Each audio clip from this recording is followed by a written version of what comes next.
Des fermiers. En Tunisie, c'est la semaine de la mode avec la création d'une nouvelle tendance mélangeant culture berbère et arabe ainsi que tradition et modernité. Le printemps berbère en Algérie, c'était en 1980. Des Algériens sont sortis dans les rues en Kabylie et à Alger.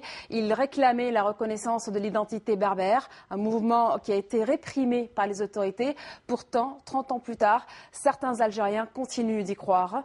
Que restait-il de ce soulèvement? Les réponses avec nos correspondants Ahmed Tazir et Nassim Benkara qui ont rencontré quelques jours avant la date anniversaire, ont rencontré d'anciens prisonniers du printemps berbère ainsi que des militants qui se battent aujourd'hui encore pour une Kabylie indépendante.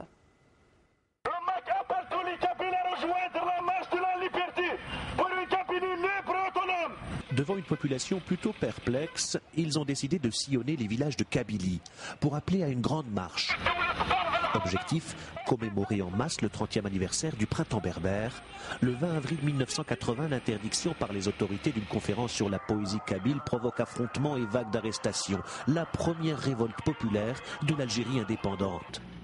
Ces militants ne veulent pas oublier, ils font partie du MAC, un parti clandestin qui milite pour l'autonomie de la Kabylie. Parce que nous, les Kabyles, nous sommes un peuple, on a des frontières régionales, linguistiques, culturelles et ethniques. C'est-à-dire nous sommes différents par rapport aux autres régions sur tous les plans. C'est-à-dire on mérite d'avoir un État pour sauvegarder notre culture et notre langue. Parce que la Kabylie a été toujours marginalisée politiquement et socialement et économiquement. C'est-à-dire cette autonomie, elle est imposée de fait par le pouvoir. Donc on veut sauver notre Kabylie pour sauver tous ces jeunes qui n'attendent qu'une large autonomie pour la Kabylie parce que c'est le désespoir total.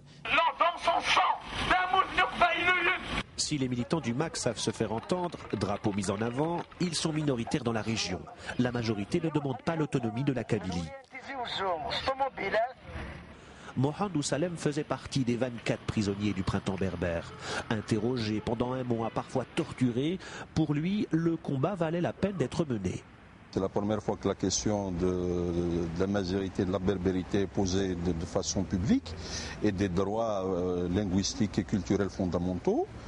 Ensuite, sur la question de la démocratie, de façon générale, des rapports entre la société et l'État.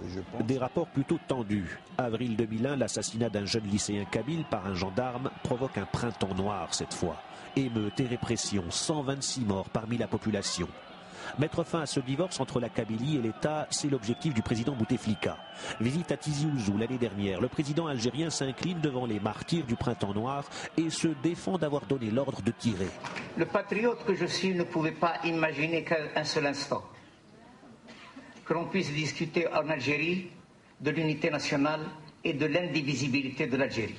Du poste où j'étais, je ne sais pas jusqu'à maintenant qui, d'un côté ou de l'autre, a provoqué cette tragédie nationale. On l'a découvert. Printemps berbère et printemps noir, au-delà du folklore des acquis indéniables. Tamazir, reconnu comme langue nationale, des festivals de musique et de danse, une télé berbère nouvellement créée, en attendant le printemps des libertés individuelles et politiques.